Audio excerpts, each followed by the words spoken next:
Alright, I'll be doing a review on the new Bring Me the Horizon album, Sempiternal. Now, Bring Me the Horizon is a band that pretty much everybody should know. You either love them or you completely hate their guts to the point of where you would smack the shit out of Ollie Sykes with a fucking metal rod.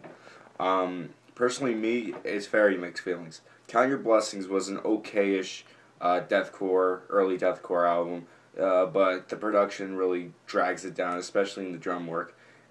Suicide Season sucks ass. I'm sorry, and This Is Hell was surprisingly decent in some parts. Since This Is Hell, they've been releasing more of that post-hardcore and ambient feelings into that, especially with the keyboards, and that carries on to Semi-Eternal, their newest record.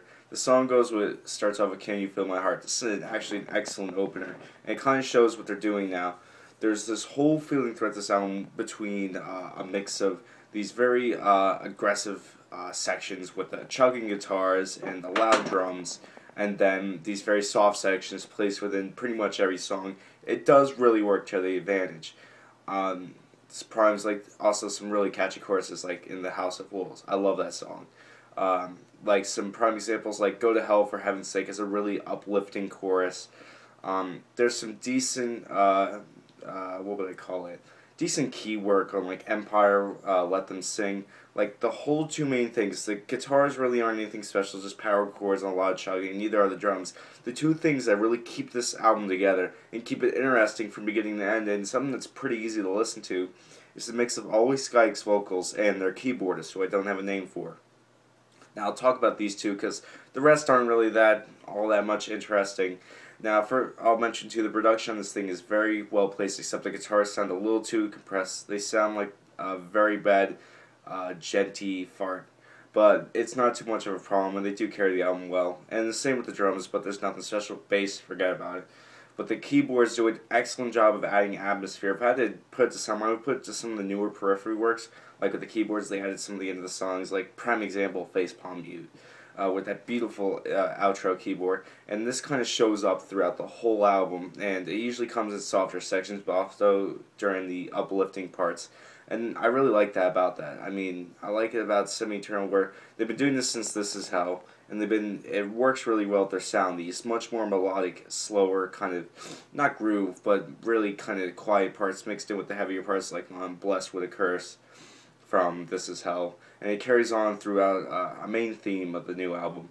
And then you got Ollie Sykes' vocals. He's changed since Count Your Blessings, which has that very suicide silent style vocals. Now he's pretty much gone to a post-hardcore style.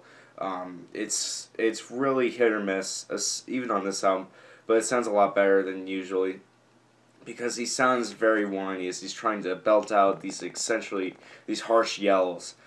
Instead of doing like an Alex is on Fire thing, which I would love if he would do, where he does the screams, the really well throat-shredding screams that are well placed, and actually they use the throat right without damaging the vocals, like on Crisis by Alex on Fire. But he does a pretty good job throughout. His lyrics this time around are his usual bullshit, but they're better than last time, I would say, because in previous efforts I felt like he was talking about problems he never had. Instead, now he seems to be talking about problems that revolve not around only his world, but the people in that circle that is in that circle around him. His friends, his family, his co-workers, his life, his schedule with the band, and how it's affected his life. I feel it goes good with that. And also some songs about betrayal, like "Go to Hell for Heaven's Sake," stuff like that. There is some shitty lyrics. Antivis is easily the worst song in this whole thing. That song just has god-awful lyrics. There's a lot of fucks, shits, cock on this album, but it doesn't overpower, not nearly as much as Five Finger Death Punch's last album to say with the constant cursing. It's not as sporadic as that, but his vocals do a good job. I say his harshes are still meh, but his clean vocals really are good, especially in the slower sections of songs like in Sleepwalking. Amazing job with just the keyboards, the softer, clean guitar tone. It really has a nice soothing feel, especially with the vocals added. I feel like instead of with usual albums where it takes away, he's actually adding just more and more value to this album. So, in short, doesn't have to be really too long. I actually really enjoyed this album. Semi-Eternal is easily their best outing as far as just cohesive, strong and strong elements from the whole band. Um, just a really strong album from probably the most hated band in the world right now, next to Asking Alexandria, but they look good compared to Asking Alexandria. So I'll give Sempiternal a strong 8. I did really enjoy it. Songs like House of the Wolves, Can You Feel My Heart, Go to Hell for Heaven's Sakes, and Seen It All Before are great songs that, Shadow of Moses are all great songs that further proof that Bring Me the Horizon are finally evolving into the modern metalcore band that they should be and will be. Subscribe and comment, keep it metal. Peace.